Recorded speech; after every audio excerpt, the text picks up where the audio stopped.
सहनाववतु सहनौ भुनक्तु सह वीर्यं करवावहै तेजस्विनावतीतमस्तु मा विद्विषावहै। ओम शांति शांति शांति।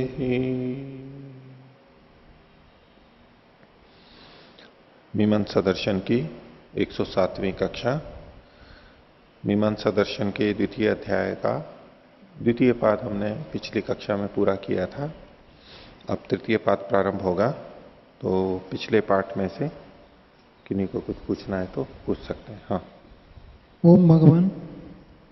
पृष्ठ संख्या 22 प्रथम परिच्छेदस्य अधस्तात् चतुर्थी पंक्ति। इस अर्थ में वृष्टि कामाय का अर्थ है वृष्टि कामना वाले सौभर शाम के लिए। तो अत्र वृष्टि काम शब्दस्य अर्थ लक्षण सौभरम क्रियते। तो हाँ, इनका पूछना यह है कि वृष्टि काम शब्द जो है, वृष्टि कामाय मतलब वृष्टि काम जो शब्द आया है लक्षणा से वृष्टि काम वाले सौभर को लक्षित करता है। तो सौभर को लक्षित करता है लक्षणा से, लक्षणा से करेगा। अभिधा तो वहां पर वृष्टि काम यानी वृष्टि है कामना जिसकी, या वृष्टि की कामना वाला ऐसा जो व्यक्ति है उसके लिए ही अभिधा से आएगा।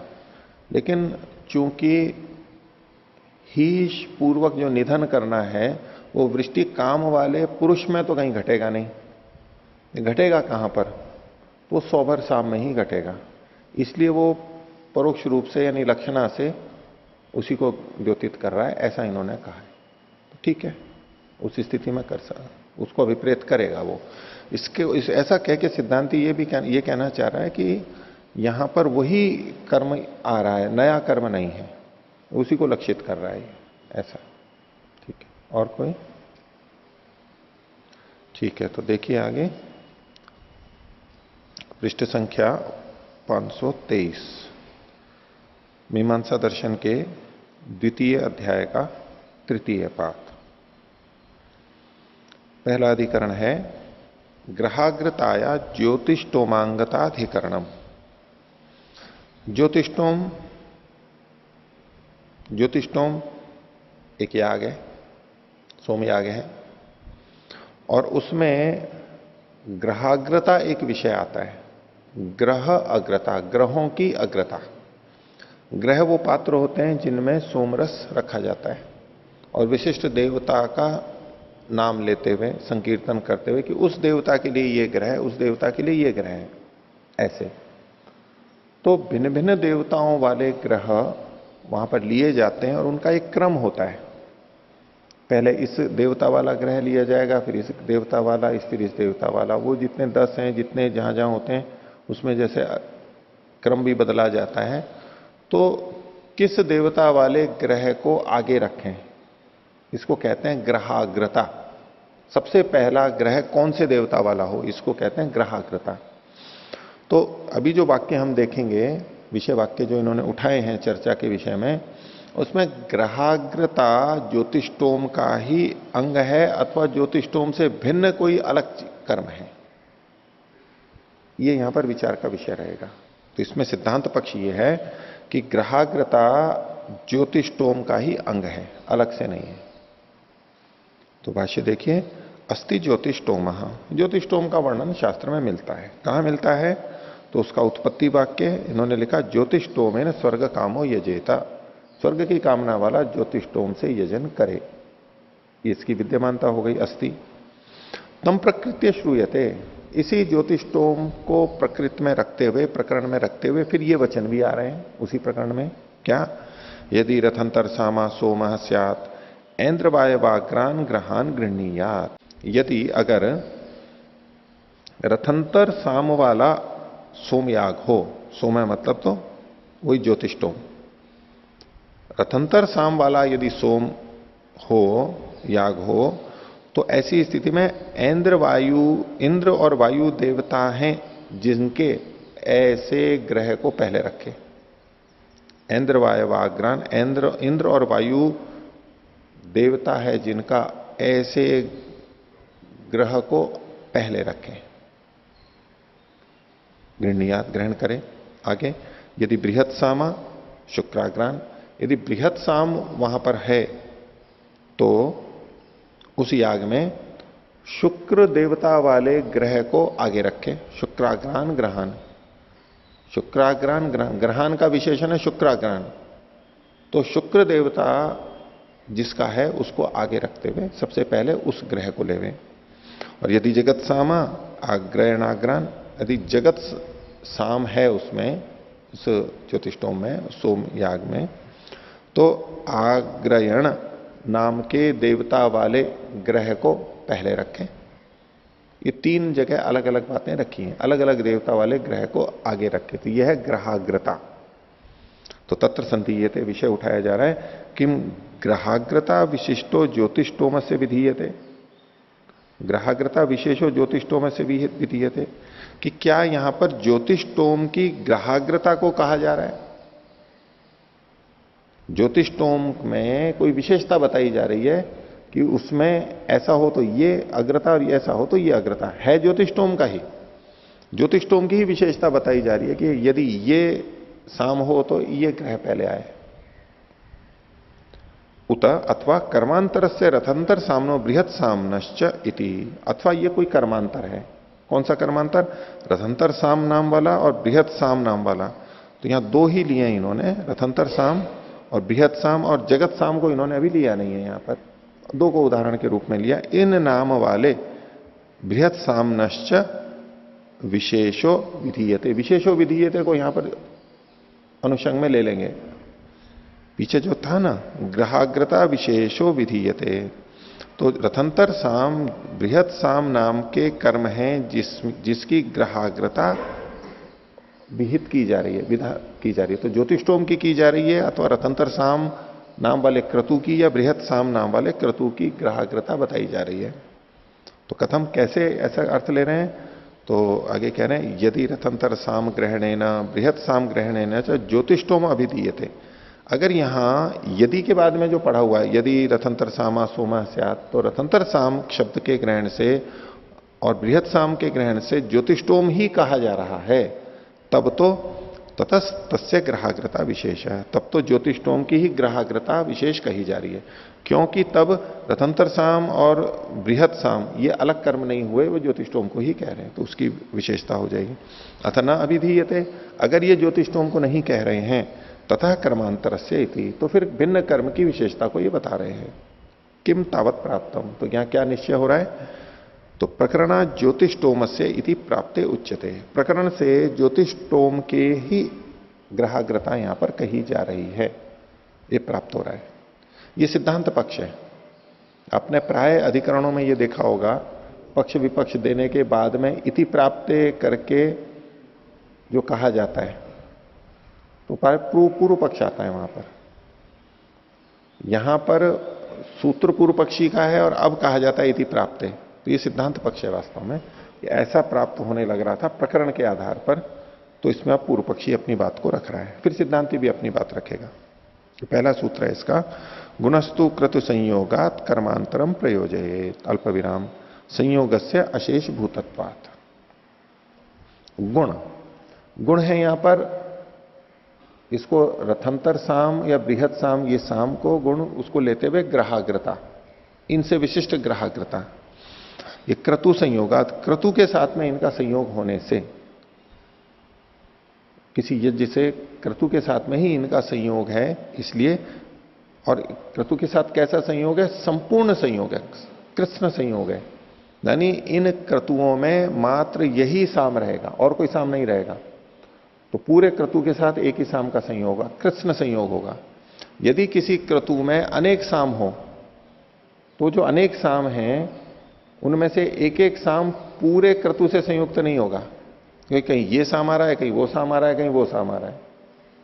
यदि किसी क्रतु में अनेक साम बताए गए हों, ये साम भी होगा, ये भी साम होगा, ये भी साम होगा, जैसा कि ज्योतिषोम में होता है, आगे चर्चा करेंगे इसी की। यदि किसी याग में अनेक साम हैं तो एक एक साम है उनका पूरे क्रतु से संयोग नहीं रहेगा, क्योंकि कभी ये साम रहेगा, कभी वो साम, कभी वो साम। और यदि किसी क्रतु में एक ही साम है तो जहां जहां साम आएगा वही साम आएगा, तो ये साम का क्रतु के साथ में कृत्स्न संयोग माना जाएगा, पूरे के साथ में संयोग माना जाएगा।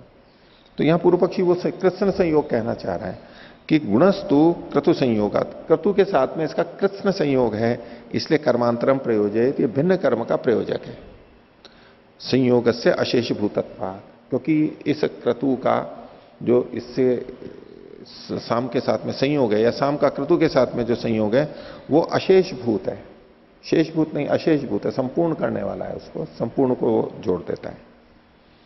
भाष्य देखिए, और इसमें सूत्र में क्रतु संयोगात का सामान्य क्रतु संयोग भी ले सकते हैं, किसी क्रतु से जुड़ा हुआ है इसलिए, और संयोग से अशेष भूतत्वात्, पूरे के साथ संयोग होने से। भाष्य देखिए, गुणस्तु क्रतु संयोगात इति तु शब्द पक्षम व्यावर्तयति। ये जो सूत्र का अंश है गुणस्तु क्रतु संयोगात, इसमें जो तु शब्द है ये पक्ष को हटा रहा है। किस पक्ष को हटा रहा है? नहीं तदस्ति ज्योतिष्टोमस्य इति, ये ज्योतिष्टोम का नहीं है, क्योंकि इस सूत्र के पहले जो सिद्धांत पक्ष रखा था प्रकरणा ज्योतिष्टोमस्य इति प्राप्त है, ज्योतिष्टोम को ही ये प्राप्त हो रहा है गुण, नया कर्म नहीं है। अब इसके ऊपर युधिष्ठिर जी ने लिखा है कि यहां पर तू शब्द से पक्ष की व्यावृत्ति कही गई है, पहला ही तो ये सूत्र है इस पाद का, दूसरे अध्याय का पहला सूत्र है, तो तू शब्द यहां पर व्यावर्तन के लिए नहीं लिया जा सकता। किस पक्ष को हटा रहा है? हाँ, भाष्यकार ने पहले लिख दिया है, लेकिन भाष्यकार के लिखे हुए के आधार पर तो सूत्र रचना होगी नहीं, सूत्र रचना तो पहले की है। तो तू शब्द किसी पक्ष को हटाने के लिए नहीं है, जैसा कि प्राय आता है, क्योंकि यहां पहले कोई पक्ष ही नहीं है, पहला ही पक्ष ये रखा जा रहा है, तो बस सामान्य रूप से भी कथन माना जा सकता है। तो सिद्धांति पूछ रहा है कुतः, कैसे ज्योतिष्टोम का वाचक नहीं है ये? तो क्रतु संयोगात, यहां क्रतु का संयोग है। तो बोले फिर कथम तरही, तो फिर कैसे होगा? तो बोले कर्मांतर से, ये कर्मांतर का वाचक है। अब सिद्धांति कह रहा है उसको, ननु ज्योतिष्टोम क्रतो एव एषा एवं जातीयो वादः। बोले ये जो इस प्रकार का कथन है, एवं जातीय वादः मतलब कथनम वचन जो है, ये ज्योतिष्टोम क्रतु का ही है, दूसरे का नहीं है। कैसे? कि रथंतर सामा बृहत सामा इति, ये जो रथंतर साम और बृहत साम कथन किया जा रहा है ये ज्योतिष्टोम का ही किया जा रहा है, अलग से कुछ कर्म नहीं है ये। तो पूर्व पक्षी कह रहा है न अति ब्रूमा, नहीं ऐसा नहीं है।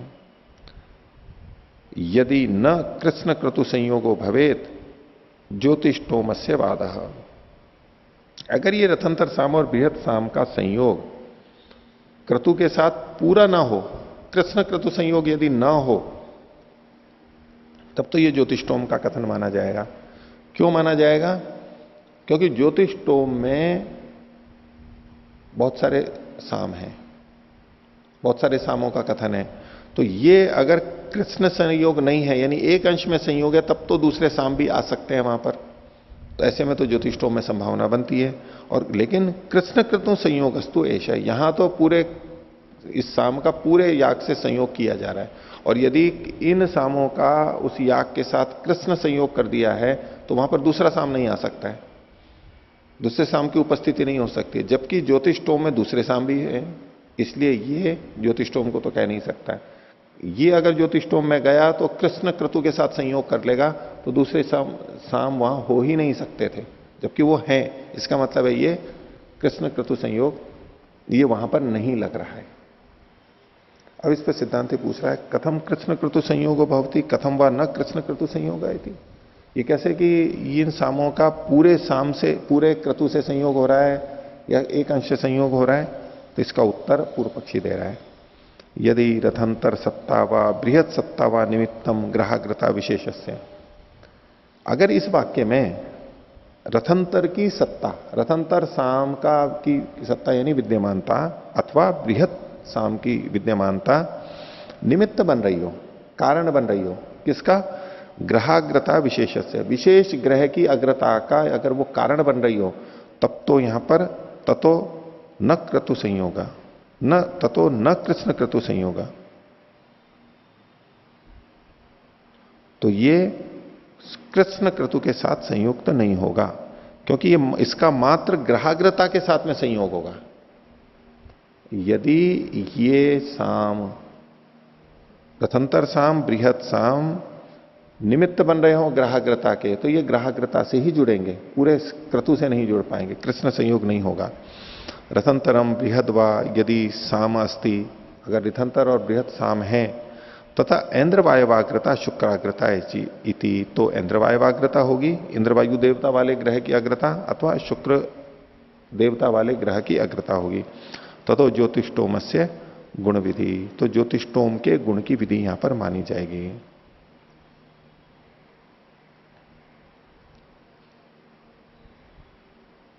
तो जब कृष्ण क्रतु के संयोग नहीं होगा तो ये ज्योतिष्टोम का स्वीकार हो सकता है, क्योंकि वहां अन्य सामों को भी अवकाश देना होगा, अन्य साम भी हैं वहां पर। तो ये अगर वहां जा रहा है तो एक कृष्ण क्रतु संयोग तो हो नहीं सकता, और निमित्त है तो केवल ग्रहाग्रता का निमित्त बनेगा, कृष्ण क्रतु के साथ संयोग नहीं होगा इसका।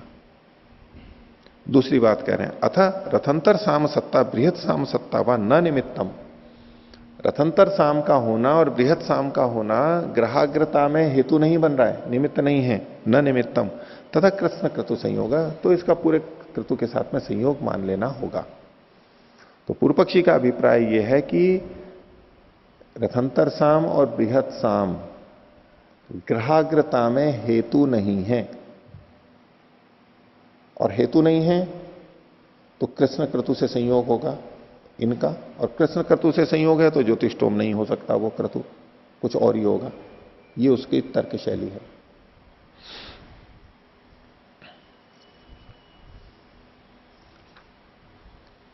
अब इसमें जो हमारा वाक्य था उसको देखिए, यदि रथंतर सामा सोम स्यात् ऐन्द्रवायवाग्रान ग्रहान गृहणीयात, यहां प्रथम दृष्टिया कारण हमें प्रतीत हो रहा है ना, अगर रथंतर साम सोम होवे तो ऐन्द्रवायु अग्र वाले ग्रह को ग्रहण करे, तो हेतु के रूप में प्रस्तुत है ना। यदि ऐसा हो तो ऐसा करे, ये हेतु के रूप में हमें दिखाई दे रहा है, कारण के रूप में दिखाई दे रहा है। पर पूर्व पक्षी कह रहा है कि यहां ये हेतु रूप में नहीं है, हेतु रूप में होगा तो ज्योतिष्टोम से जुड़ जाएगा, लेकिन हेतु रूप में नहीं है। इस पे और आगे चर्चा चलेगी कैसे नहीं है। तो अब पृष्ठ 526 पर ही देखिए दूसरा अनुच्छेद, सिद्धांति पूछ रहा है, यदि रथंतर सामा इति को अर्थ, बोले यदि रथंतर सामा, ये जो इतना वचन है ये विपरीत अल्प विराम में लिया हुआ है इन्वर्टेड कॉमा में, बोले इसका अर्थ क्या है? क्योंकि पूर्व पक्षी ने यह कहा था कि यहां रथंतर साम बृहत साम कारण या हेतु नहीं बन रहे हैं, तो उसको कारण और हेतु बताने के लिए उस याद दिला रहा है कि अच्छा यदि रथंतर सामा, इसका मतलब क्या ले रहे हो फिर आप? ये तो हेतु के लिए ही तो कहा जा रहा है, तो बोले फिर इसका क्या अर्थ है? यानी इसका अर्थ तो हेतु ही है।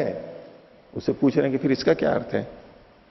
तो पूर्व पक्षी कह रहा है, अयम अर्थ यदि रथंतर साम अस्य विशेषणम क्रतोरिति, कि ये जो यदि रथंतर साम है ये अस्य क्रतोह विशेषणम, ये क्रतु का विशेषण है। कि यदि ये क्रतु इस साम वाला होवे, तो यदि रथंतर साम अस्य विशेषणम क्रतो, अस्य क्रतोह विशेषणम इति, इस क्रतु का विशेषण है। सिद्धांत पूछ रहा कुतः एतत्, ये क्रतु का विशेषण कैसे बन रहा है? यानी ये जो क्रतु के साथ में विशेषण बताया ना पूर्व पक्षी ने, तो ग्रहाग्रता का हेतु नहीं बनेगा। अब ये ग्रहाग्रता कैसी है कि यदि ये रथंतर साम हो तो ये ग्रहाग्रता होगी। अब इसको इसने क्रतु से जोड़ दिया, ग्रहाग्रता से नहीं जोड़ रहा है। तो सिद्धांति पूछ रहा है कुतः एतत्, ये कैसे जोड़ लिया आपने? पूर्व पक्षी कह रहा है समास पद सामर्थ्यात, ये जो समस्त पद है इसकी सामर्थ्य से मैंने ऐसा जोड़ा है। क्यों? बोले समर्था नाम ही पदानाम समासो भवती, जो समर्थ होते हैं उन्हीं पदों का समास होता है। सामर्थ्यंच भवती विशेषण विशेष्य भाव है, और सामर्थ्य कब होता है एक का दूसरे के साथ? जब परस्पर विशेषण विशेष्य भाव होगा, जिसका जिससे विशेषण विशेष्य भाव बन रहा है वही समर्थ है। और असाधारणम च भवती विशेषणम, और विशेषण असाधारण होता है, साधारण नहीं होता है। अगर साधारण होगा तो वो विशेषण के रूप में नहीं कहलाएगा। अगर साधारण होगा यानी जिस क्षेत्र में हम बोलना चाहते हैं वह यदि विशेषण उन सब में है वो विशेषण विशेषण ही नहीं होगा। इसको दूसरे संकल्प में वहां भी कह सकते हैं कि संभव और व्यभिचार, संभव तो होना ही है लेकिन व्यभिचार भी होना चाहिए। व्यभिचार होगा इसका मतलब है वो विशेष हो रहा है, और अविशेष होगा सब में होगा तो इसका मतलब है व्यभिचार ही नहीं है, व्यभिचार वाली बात है।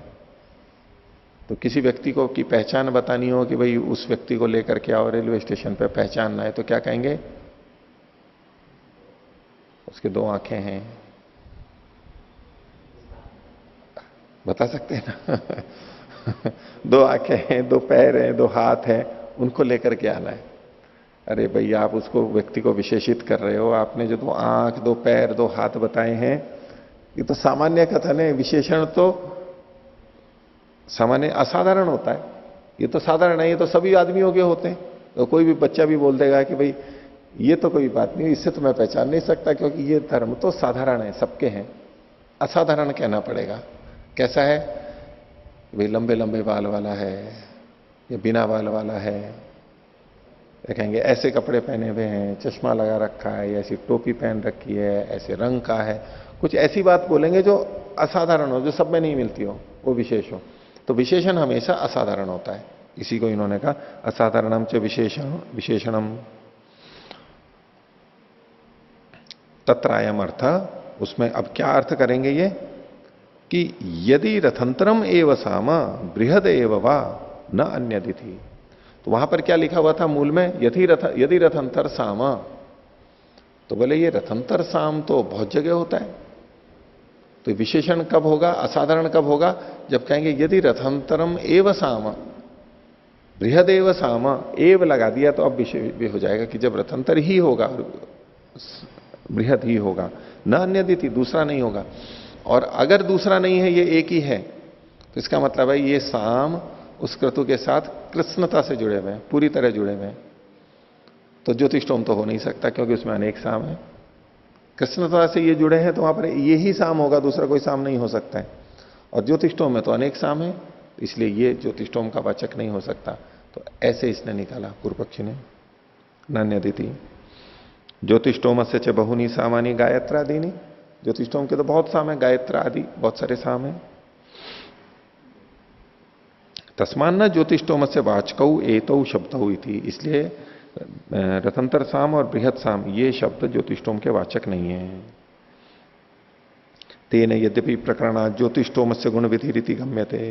तो बोले यहां पर यद्यपि प्रकरण के कारण से ये ज्योतिष्टोम की गुण विधि जानी जाती है, जैसा कि सिद्धांति ने कहा था कि प्रकरण से जान रहे हैं हम कि ज्योतिष्टोम की गुण विधि है, लेकिन तथापि तद बाधित्वा वाक्य ने रथंतर सामनो बृहत सामनश्च भवितुमर्हति। लेकिन प्रकरण को बाधित किया है वाक्य ने। बोले वाक्य क्या कह रहा है? वाक्य तो ये कह रहा है कि यहां पर विशेष क्रतु है, रथंतर से, ये ज्योतिष्टोम से नहीं जुड़ेगा, ये विशेष क्रतु है, ये वाक्य से पता लग रहा है। तो बाधित्वा वाक्य के द्वारा रथंतर सामन बृहत सामन, रथंतर सामना क्रतो हो, ये यहां से जुड़ा हुआ है, बृहत सामना क्रतो हो भवितुमर्हति। रथंतर साम तो एक केवल साम है, तो रथंतर है साम जिसका, ऐसे बहुरी लेंगे, रथंतर सामना क्रतो हो, बृहत सामनश्च क्रतो हो भवितुमर्हति। क्रतु उस क्रतु का हो सकता है, यानी ज्योतिष्टोम का नहीं हो सकता है, ये इन्होंने लिया। हाँ पूछिए। जो यहाँ पूर्व पक्षी क्रतु का जो संयोग कह रहा है रथंतर सामा के साथ कृष्ण संयोग बता रहा है, वो क्रतु तो यहाँ कोई पठित है नहीं, वो कौन सा क्रतु देखें? यही क्रतु है, रथंतर साम और बृहत साम नाम का क्रतु। इसी को बना देंगे? हाँ, इसी के नाम से वहां पर क्रतु का नाम हो गया है, बना रहा है वो, नया क्रतु बना रहा है। तो इस पे सिद्धांति कह रहा है ननु यथा ज्योतिष्टोमो न रथंतर सामा। बोले जैसे ज्योतिष्टोम रथंतर साम वाला नहीं है, ज्योतिष्टोम रथंतर साम वाला नहीं है, एवं अन्योपि न रथंतर सामा कश्चित अस्ति, इसी तरह से अन्य भी कोई रथंतर साम वाला क्रतु है ही नहीं। पूर्व पक्षी ने कहा ना कि रथंतर साम में तो हो नहीं सकता है, तो दूसरा क्रतु होगा। तो पूर्व पक्षी कह रहा है कि सिद्धांति कह रहा है कि जैसे ज्योतिष्टोम रथंतर साम वाला नहीं है, तो यहां रथंतर साम वाला नहीं है का मतलब है मात्र रथंतर साम वाला नहीं है। जैसे ज्योतिष्टोम मात्र रथंतर साम वाला नहीं है, ऐसे अन्य भी कोई केवल रथंतर साम वाला क्रतु है ही नहीं। तो आप कहां पर घटाओगे? ऐसा क्रतु ही नहीं है तो आप वहां इसको कहां लगाओगे? उच्यते, पूर्व पक्षी कह रहा है, कर्मांतरम रथंतर सामकम कल्पयिष्यति एतत् वाक्यम। और ये जो वाक्य है ये ही रथंतर साम नाम वाले एक कर्मांतर की कल्पना कर लेगा। किमिव वचनम ना कुर्यात, वचन से नाति भारा। वचन क्या नहीं कर सकता? वचन के लिए कुछ भी अकरणीय नहीं है, वो सब कुछ कर सकता है। ये देखो, कल्पयिष्यति एतत् वाक्यम, कौन सा वाक्य? यदि रथंतर सामा सोमस्य आदिति, यही वाक्य इसको कर लेगा। यहां जो पीछे प्रथम पंक्ति देख रहे थे 527 पर, इसमें देखिए वाक्य की रचना तो ऐसी है कि यथा ज्योतिष्टोमो न रथंतर सामा, जैसे ज्योतिष्टोम रथंतर साम वाला नहीं है। इसका क्या मतलब हुआ कि ज्योतिष्टोम में रथंतर साम नहीं है, जबकि है। तो इस वाक्य का अर्थ क्या होता है? मात्र लेना पड़ेगा, अकेला नहीं है। इस शैली में कथन होता है। जैसे कि सांख्य का एक सूत्र है, नैकस्य आनंद चित रूपत्वे, नैकस्य आनंद चित रूपत्वे। दो चेतन है, एक परमात्मा एक आत्मा। तो उनमें से एक ऐसा है, एकस्य, एक के आनंद और चित रूपत्व नहीं है। आनंद और चित रूपत्व दो चेतन है ना, आत्मा और परमात्मा। इनमें से एक चेतन ऐसा है जिसमें आनंद और चित रूपता यानी चेतनता ये नहीं है। कौन सा है? भाई चलो, आनंद तो जीवात्मा में नहीं है, लेकिन चिद्रूपता तो है आत्मा में। परमात्मा में ये दोनों है, और जीवात्मा में आनंद तो चलो नहीं है, लेकिन चेतनता तो है। लेकिन सूत्र ये कह रहा है कि इन दोनों में से एक ऐसा है जिसमें ये दोनों नहीं है। जीव कहां? तो जीव चेतन भी नहीं है क्या? जीव में फिर ऐसा चाहिए ना, एक जिसमें आनंद आनंद और चिद्रूपता दोनों नहीं है। चित्त का ज्ञान भी होता है। नहीं, चित्त का मतलब चेतनता ही, चिति संज्ञान है, चेतनता नहीं है। ऐसी कोई आत्मा होगी जिसमें चेतनता नहीं है? सब में है। तो देखो कितना विचित्र सूत्र बना दिया। यानी सांख्य दर्शनकार ये कह रहे हैं कि एक आत्मा तो ऐसी है जिसमें आनंद और चिद्रूप ये दो गुण है, और एक आत्मा ऐसी है जिसमें आनंद और चिद्रूप नहीं है। तो ऐसा अर्थ तो लिया नहीं जा सकता है। इसका मतलब है आनंद और चिद्रूपता दोनों नहीं है। दोनों नहीं है का मतलब एक है, एक है। इसका मतलब है एक तो है, चिद्रूपता तो है, लेकिन आनंद और चिद्रूपता दोनों नहीं है। बोले भाई उसके पास में, इसके पास तो स्कूटर और कार दोनों है। दूसरा व्यक्ति कहता है मेरे पास तो दोनों नहीं है। अब इस वाक्य के वैसे तो दो अर्थ हो सकते हैं कि न तो स्कूटर है और न कार है। एक दूसरा अर्थ क्या है? भाई मेरे पास कार नहीं है, स्कूटर है, आपके पास तो दोनों हैं, मेरे पास तो एक ही है। इस एक ही को कहने के लिए भाई मेरे पास तो दोनों नहीं है। वो क्या कि मैं तो जब चाहो कभी तो स्कूटर पे चला जाता हूं, कभी बारिश होती है तो कार पे चला जाता हूं। भाई मेरे पास तो दोनों नहीं है, मैं क्या करूं? मैं तो एक ही से जाता हूं, उसी से ही जाना पड़ता है मेरे पास। दोनों नहीं है का मतलब है मिल करके नहीं है। ये वाक्य रचना में देखना, उसमें अलग अर्थ का है ये। तो नैकस्य आनंद चिद रूपत्व का मतलब वहां पर यह है कि आत्मा ऐसा है जिसमें दोनों नहीं। जैसे परमात्मा में दोनों हैं, ऐसे आत्मा में दोनों नहीं है, यानी एक है, केवल चिद्रूपता है। इस भाषा में यहां पर कुछ उस तरह से न का निषेध जो है, ननु यथा ज्योतिष्टोमो न रथंतर सामा, ज्योतिष्टोम में रथंतर साम नहीं है तो अध्याहार करेंगे मात्र रथंतर साम नहीं है, ऐसा ज्योतिष्टोम नहीं है, और ऐसा ही अन्य भी कोई नहीं है। तो इसने कहा कि ये तो हम वाक्य से कल्पना कर लेंगे, कल्पांतर हो जाएगा। आगे 528 पर देखिए, अब सिद्धांति कह रहा है ननु नास्ति अत्र विधायक शब्द। बोले अच्छा चलो, आप इस वाक्य से विधान कर भी लोगे कर्मांतर का, तो इसमें विधायक वचन तो कुछ है ही नहीं, विधि कैसे करोगे? यदि रथंतर सामा सोमः स्यात्, बोले यहां तो विधि तो है ही नहीं। तो देखो सिद्धांति ने कैसी बात कह दी कि विधि नहीं। विधि तो है ना, यहां पर है या नहीं विधि? है ना। तो पूर्व पक्षी कह रहा उच्यते अस्ति या एष स्यादिति, ये स्यात् है तो सही, इस स्यात शब्द विधि वाला है तो सही, सिद्धांति कह रहे हैं यहाँ विधि ही नहीं है। वो कह रहे देखो स्यात है ना। अब इस पर सिद्धांति कह रहा है नैष विधा तुम शक्नोती, बोले ये जो स्यात है ये तो विधि कर ही नहीं सकता है।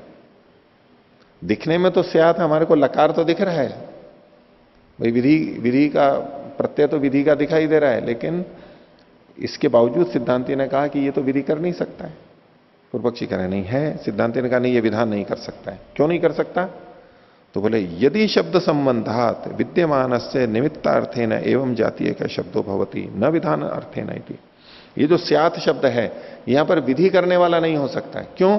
क्योंकि यदि शब्द के संबंध से ये बोला जा रहा है। यदि स्यात, यदि शब्द के साथ में, यदि शब्द के संबंध से जब ये स्यात बोलता है तो किसको बोलेगा? विद्यमान से निमित्तार्थ है ना, जो विद्यमान है उसको निमित्त के रूप में कथन कर रहा है। विद्यमान कौन है? ये साम है, रतंतर साम और बृहत साम, ये विद्यमान है। विद्यमान से निमित्तार्थ है ना, विद्यमान के निमित्त की दृष्टि से एवं जातीय का शब्दों भवती, इस प्रकार का शब्द होता है, यानी स्यात शब्द होता है। न विधानार्थ है ना, ये इसलिए विधान के लिए है ही नहीं यहां पर, इसे विधि नहीं कहते हैं।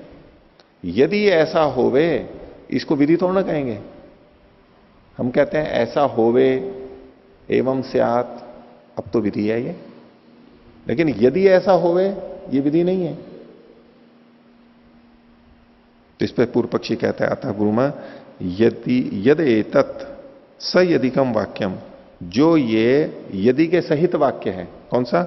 यदि रथंतर सामा सोम स्यात् इति, ये वाक्य यदि सहित है, यानी यदि भी इसमें जुड़ा हुआ है, तो अत्र अवांतर वाक्यम अस्ति, बोले यहां एक दूसरा वाक्य और है। कौन सा वाक्य? रथंतर सामा सोम स्यात् इति। यदि से रहित एक और वाक्य निकाल दिया है इसने कि रथंतर सामा सोम स्यात्, ये एक वाक्य और है यहां पर।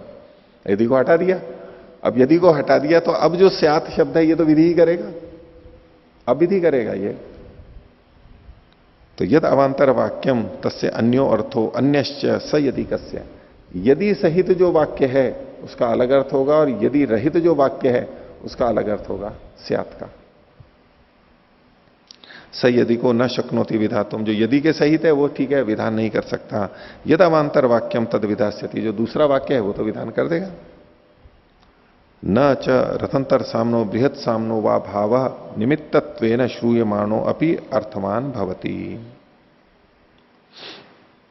ये कहने हैं कि रथंतर साम और बृहत साम का जो भाव है, भाव मतलब सत्ता, वो निमित्त के रूप में सुना जाता हुआ भी न अर्थवान भवति, सार्थक तो वो फिर भी नहीं हो सकता।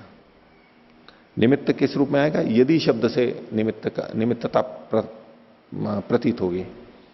तो ये कह रहे हैं कि रथंतर साम और बृहत साम की सत्ता है, यानी वो शब्द वहां पर पढ़े गए हैं, तो यदि शब्द के द्वारा निमित्त रूप में सुने जाते हुए भी वो सार्थक नहीं होगा। बोले आप यदि को देख करके यहां निमित्तता देख रहे हैं तो आप कर तो लो, लेकिन सार्थक ही नहीं होगा वो। कैसे? तस्मात अविवक्षितो यदि शब्द, ये जो यदि शब्द है यहां पर विवक्षा रहित है, क्योंकि सार्थक ही नहीं होगा।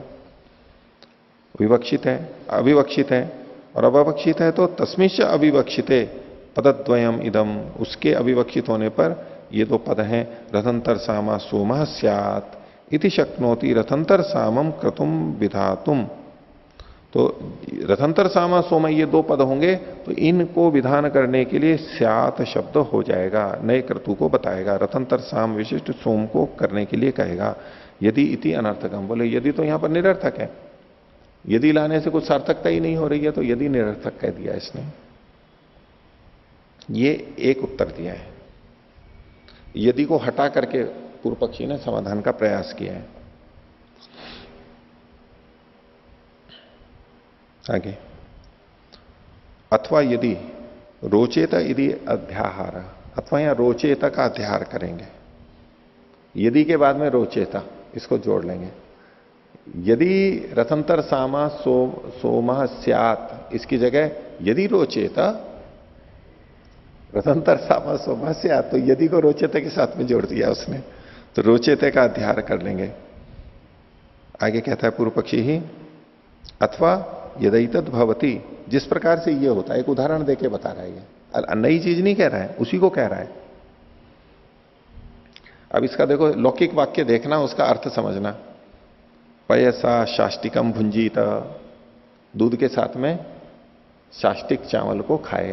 शाष्टिक चावल मतलब साठी चावल, 60 दिन के अंदर जो पक जाते हैं ये फसल, ऐसा चावल साठी चावल बोलते हैं, शाष्टिक। उसको कैसे खाए? दूध से, दूध से खाए।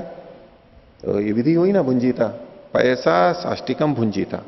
अब अगला वाक्य देखिए, यदि शालीम भुंजीता तत्र दध्युपसिंचेदिति, और यदि शाली को खाए तो शाली चावल, शाली चावल भी अच्छे चावल ही माने जाते हैं, सुगंधित अच्छे, शाल्योधन, क्वचित शाल्योधन रुचि, तो वो अच्छे चावलों के अंदर जो मुलायम होते हैं, लंबे होते हैं, आजकल की दृष्टि से कहें तो बासमती चावल कह लीजिए। तो यदि शालीम भुंजीता तत्र दध्युपसिंचे देती, वहां दही का उपसेचन करके खाए, दही के साथ में खाए। साठी चावल को दूध से और शाली को दही से, उसको दही का उपसिंचन करे। उसमें दही से चावल तो खाते ही है ना, अच्छे लगते हैं ना दही से चावल। और दक्षिण भारत में तो अलग से दही चावल ही दिया जाता है। वो बहुत तरह के चावल बनाते हैं, तो एक ऐसा चावल भी बनाते हैं जिसमें पहले से ही दही मिला हुआ रहता है, हैं? हाँ, खीर जैसा कह लो। खीर में तो चलो दूध डलता है, हाँ उसमें दही डाल देते हैं, चावल में दही चावल बना देते हैं। वो परोसते समय ही ऐसा, दही अलग और चावल अलग नहीं, वो बनाते ही हैं, एक विशेष प्रकार है और बहुत रुचि से खाते हैं उसको। यात्रा में जैसे हमारे को दिया था ना उन्होंने, दही चावल दिया था शायद बीच में आते समय, हैदराबाद से आते समय रास्ते में दिया था ना उन्होंने, एक बार दिया था कि बोलो खराब नहीं होगा, ऐसा वो बोलते थे। दही चावल है तो खाने में भी आ जाता है, अलग से नहीं करना पड़ता है। तो चावल के साथ में ये अच्छे लगता है, अच्छा लगता है शाली चावल, पहले से चल रहा है ऐसा। तो देखो अब इस वाक्य में देखना दूसरे के ऊपर केंद्रित है। एवं जातीय के न वाक्य न शाली भोजनम विहितम भवती, यहां शाली भोजन का विधान किया गया है या नहीं किया गया? ये तो कह रहा है पूर्व पक्षी की विधान किया गया। देखो पैसा शाष्टिकम भुंजीता, यहां पर शाष्टिक चावल खाने की विधि की गई है ना, विधि की गई है। अच्छा, क्या शाली चावल की भी विधि की गई है? यदि शालीम भुंजीता, भुंजीता शब्द तो है, यदि शालीम भुंजीता तत्र दध्युपसिंचेदिति, यहां शाली चावल की विधि हुई या नहीं हुई? हुई या नहीं हुई? उपसेचन की विधि हुई, दधी के उपसेचन की हुई, यानी शाली चावल के खाने की तो विधि नहीं हुई। यदि शालीम भुंजीत तत्र दध्युपसिंचेत, लेकिन पूर्व पक्षी क्या कह रहा है यहां पर, एवं जातीय के न वाक्य न शाली भोजनम विहितम भवती, यहां भी वास्तव में शाली भोजन ही विहित किया जा रहा है। हम जो सामान्य वाक्य रचना देख रहे हैं उसमें हम शाली भोजन की विधि नहीं देख रहे हैं, यहां पर हम तो दधी उपसेचन की विधि देख रहे हैं, क्योंकि उपसिंचित वहां पर लिखा है उपसिंचे देती। तो कैसे ये देख रहा है वो देखेंगे, वो वही ले रहा है, रोचेता को जोड़ करके करेगा वहां पर। एवं अत्रापि विहितम द्रष्टव्यम, यहां भी ऐसे ही समझना चाहिए। यदि रथंतर सामा सोमय स्यात् इंद्र वायवाग्रान ग्रहण गृणीता इति, यहां पर भी इसी तरह जोड़ना चाहिए कि यहां विधि की गई है, और विधि की गई है तो अलग से कर्म माना जाएगा। अभी आगे और खुलेगा। सिद्धांत कह रहे कथम पुनः शाली भोजनम तेन वाक्य न विहितम भवती इति, बोले इस वाक्य से शाली भोजन विहित कैसे हो रहा है, आप विहित कैसे कर रहे हो उसको? यदि शालीम भुंजीता, ये तो शाली की विधि तो नहीं दिख रही है यहां पर। तो उच्चते, पूर्व पक्षी कह रहा है व्यत्यासे न संबंध कल्पेता, इसको बदल करके संबंध जोड़ेंगे। व्यत्यास कहते हैं इधर का उधर पलट देना। तो देखो वाक्य रचना क्या थी, यदि शालीम भुंजित तत्र दध्युपसेचनम, तो कह रहे हैं यदि दध्युपसेचनम इच्छेत शालीम भुंजित इति, यदि दही का उपसेचन करना चाहते हो तो शाली को खाओ। तो शालीम भुंजिता ये विधि ले ली है, तो व्यत्यास करके बदल करके व्यत्यास से ये ऐसा अर्थ लिया गया। तो पूर्व पक्षी का ये कहना है कि यहां लोक में अगर ये वाक्य बोला जाता है तो यहां शाली की विधि ही की जा रही है कि अगर आप दही से, क्योंकि पहले में क्या कहा था, पैसा शाष्टिकम भुंजीता, भाई आपको दूध से खाना है तो साठी चावल खाओ, और अगर आपको दही से खाना है तो शाली चावल खाओ। तो शाली चावल की विधि प्रतीत हो रही है, वाक्य से नहीं हो रही है, लेकिन कैसे आ रहा है, व्यत्यास कर देते हैं। तो ये जो इच्छेत को इन्होंने बीच में जोड़ दिया, यदि इच्छेत, तो जैसे ऊपर कहा था ना, यदि रोचेत रोच, तो यहां पर दो तरह से समाधान किया गया। एक तो रोचेता जोड़ देंगे तो अब यदि हेतु के अंतर्गत नहीं आएगा, वो यदि का जो हेतुत्व है वो रुचि रोचेता में घट गया, अब वो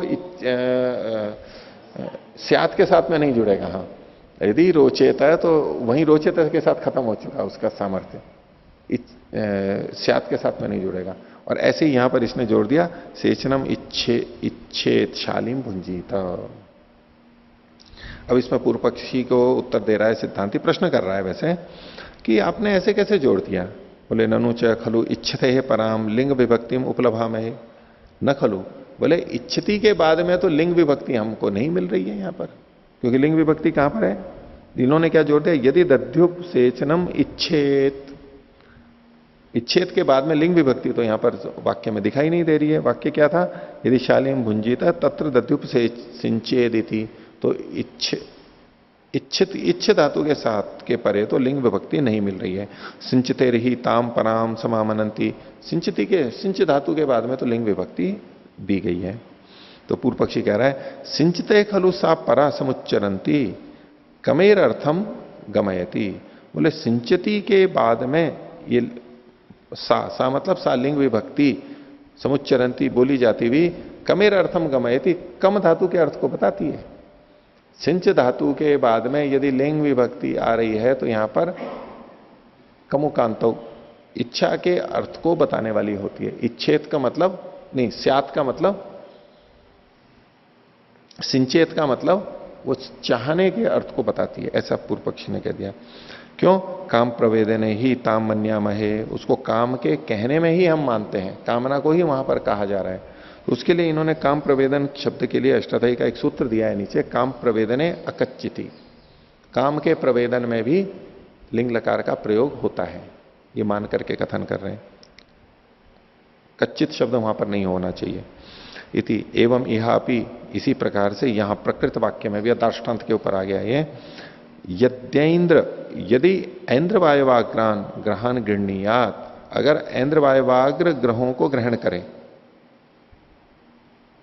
यदि ऐन्द्र वायवाग्रान ग्रहण गृहणीयात इति ग्रहीतुम इच्छेद इत्यर्थ, यदि ऐन्द्र वायवाग्र ग्रहों को ग्रहण करने की इच्छा करे तो क्या करें, रथंतर साम को करे।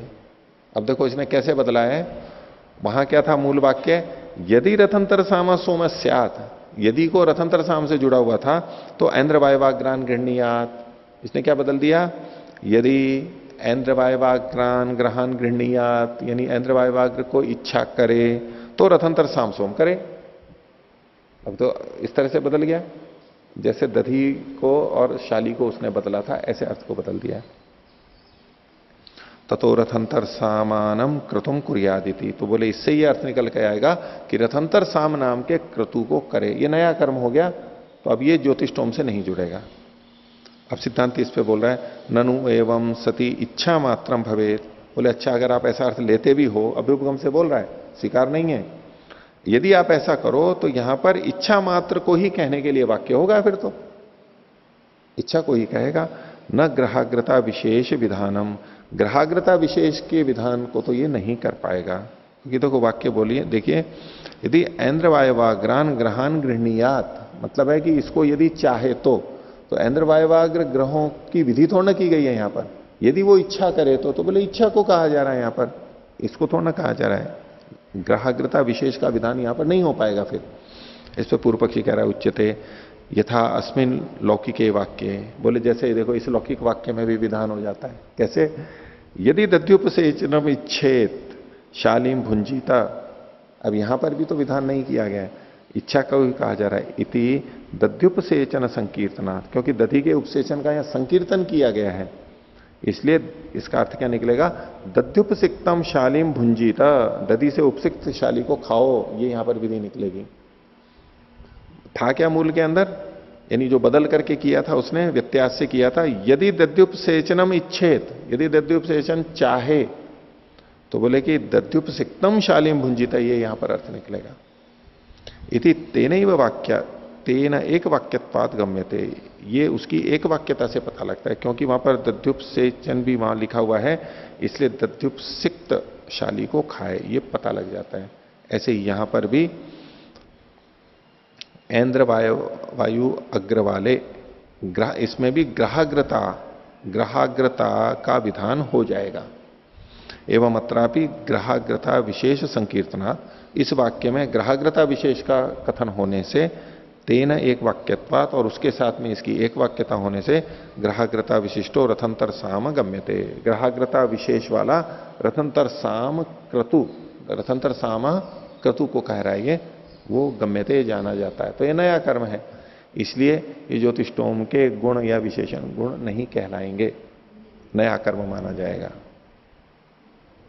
ठीक है, आगे देखिए।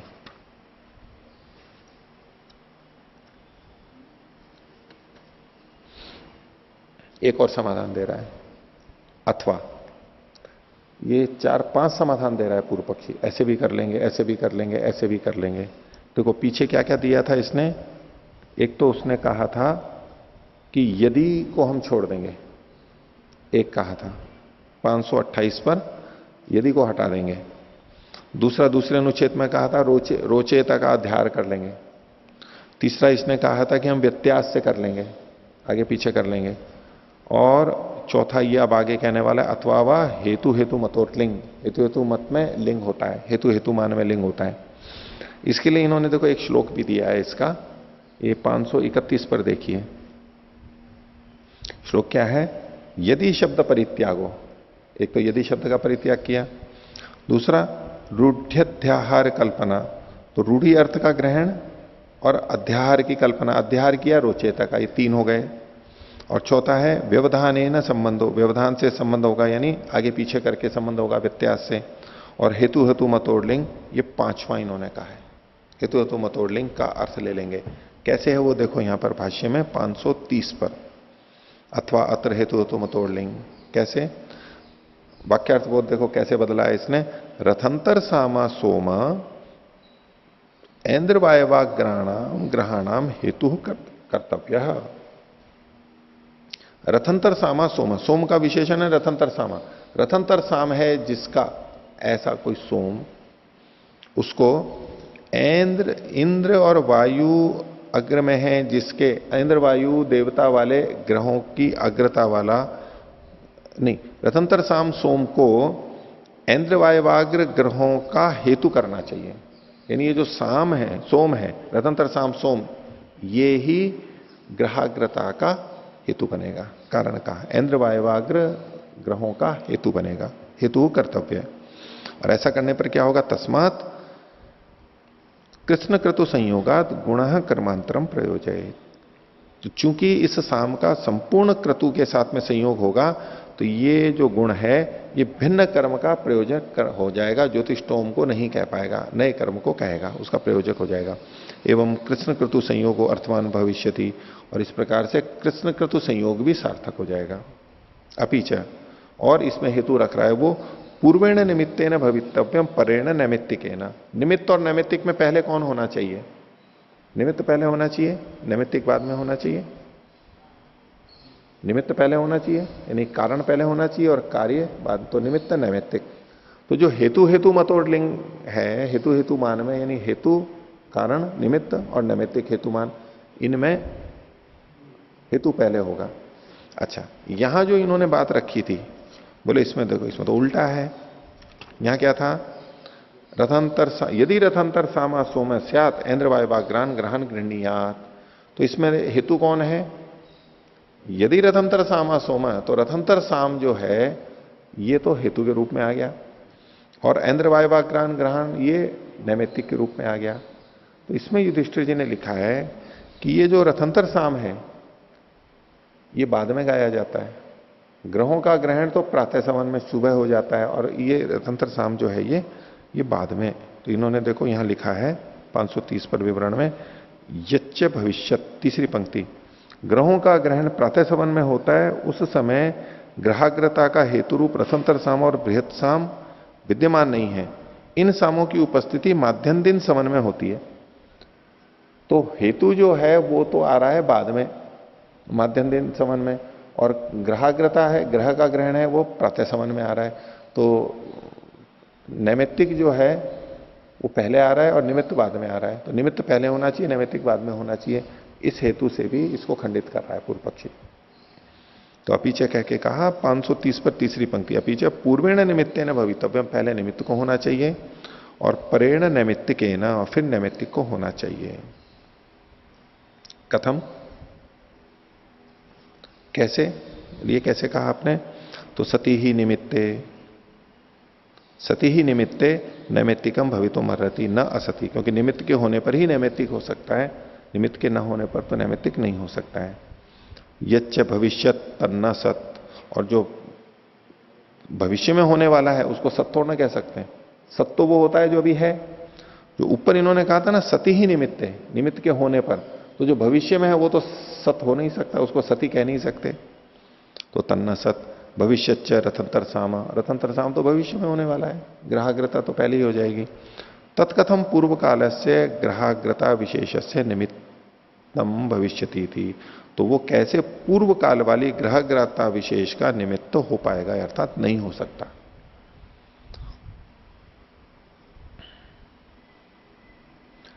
इसमें वैसे सामान्यतया तो द्रव्य निर्माण में ऐसा ही होता है, निमित्त आदि जो है, अग्नि होगी तो भोजन पचेगा ऐसा। लेकिन एक निमित्त वो भी होता है जिसको हम प्रयोजन बोलते हैं। प्रयोजन बोलते हैं कि व्यक्ति आज जो मेहनत कर रहा है वो किस लिए कर रहा है? भविष्य में उसको सुख मिले। आज जो काम कर रहा है उसका वेतन उसको कब मिलेगा? कार्य के बाद में, महीने के अंत में या दिन के अंत में। तो निमित्त कौन है यहां पर? धन है या सुख निमित्त है। और नैमित्तिक कौन है? ये कार्य आदि है। लेकिन पहले कौन होता है? पहले नैमित्तिक होता है।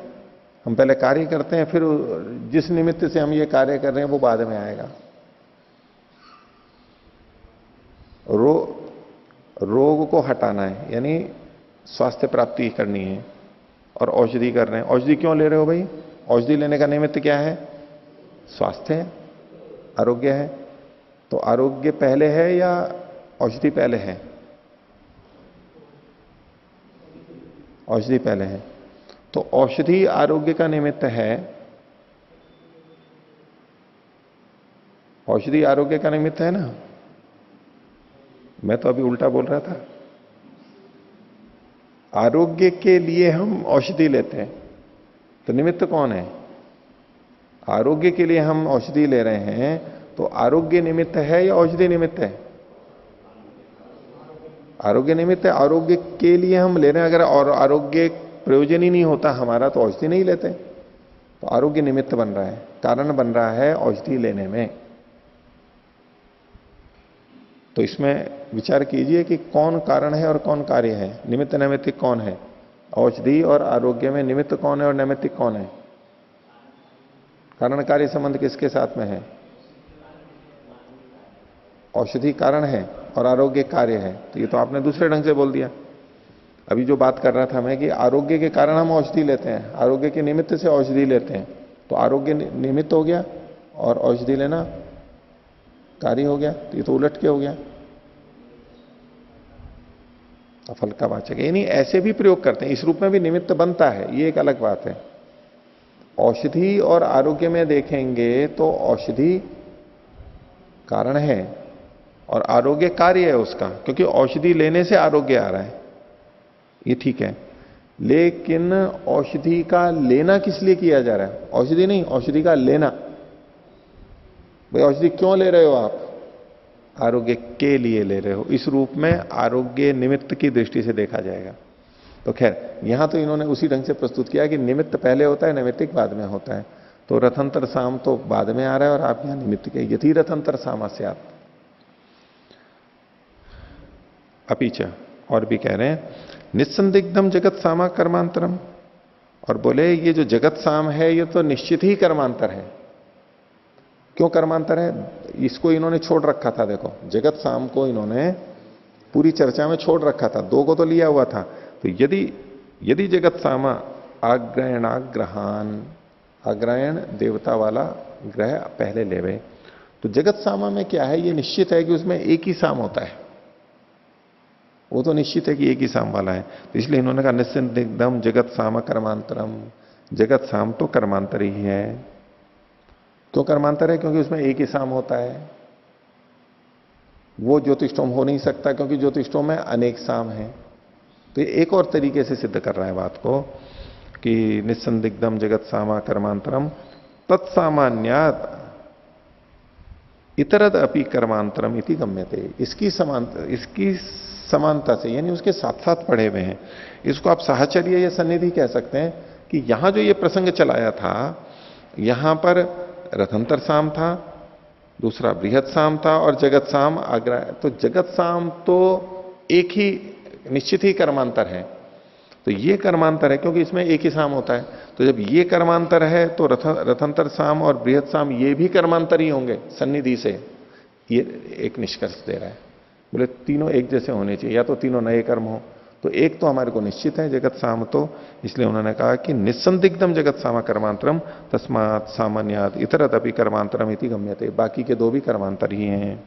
तस्मात् ना ज्योतिष्टोम से गुण विधानमिति, इसलिए ये ज्योतिष्टोम के गुण का विधान नहीं है।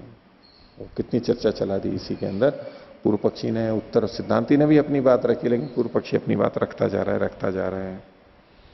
तो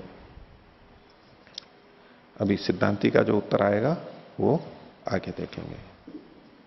प्रणवतन